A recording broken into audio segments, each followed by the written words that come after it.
చివరిగా మీనరాశి.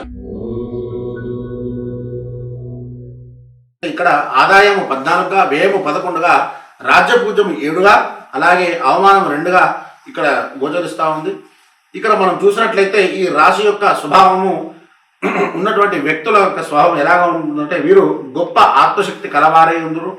తరచుగా శరీర అనారోగ్యంతో బాధపడుతూ ఉంటారని చెప్పేసి ఇక్కడ మనకు తెలుస్తూ ఉంది. వీరు చెప్పేది ఒకటిగా చేసేది ఇంకొకటిగా ఉంటుందని చెప్పేసి ఇక్కడ మనకు తెలుస్తూ ఉంది.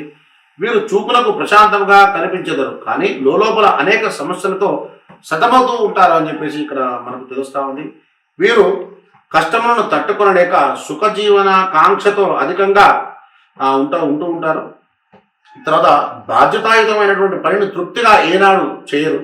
ఎదుటి వ్యక్తిని అర్థం చేసుకొనలేరు. అనేక అపవాదులకు గురవుతూ ఉంటారు. సంవత్సర ఫలితంలో వీరికి ముఖ్యంగా మనం చూసినట్లయితే ఈ రాశి వారికి గురుగ్రహం అనుకూలంగా జూన్ 2వ తారీఖు నుంచి కార్యసిద్ధి మరియు సంతానాభివృద్ధి కలుగుతుందని సూచన ఇక్కడ కలుగుతూ ఉంది. దాని తర్వాత ధనమును అధికముగా ఖర్చు చేసి స్థిరాస్తు కొనుగోలు చేస్తారని చెప్పేసి కూడా మనకి ఇక్కడ ఈ రాశి ఫలాల్లో గోచరిస్తూ ఉంది. ఆరోగ్యపరమైనటువంటి విషయాల పట్ల వీళ్ళు శ్రద్ధ వహిస్తారని చెప్పేసి ఉంది. అనవసరమైన విలాసాలకు పోకుండా మంచి ఆలోచనలతో ముందుకు సాగాలని చెప్పేసి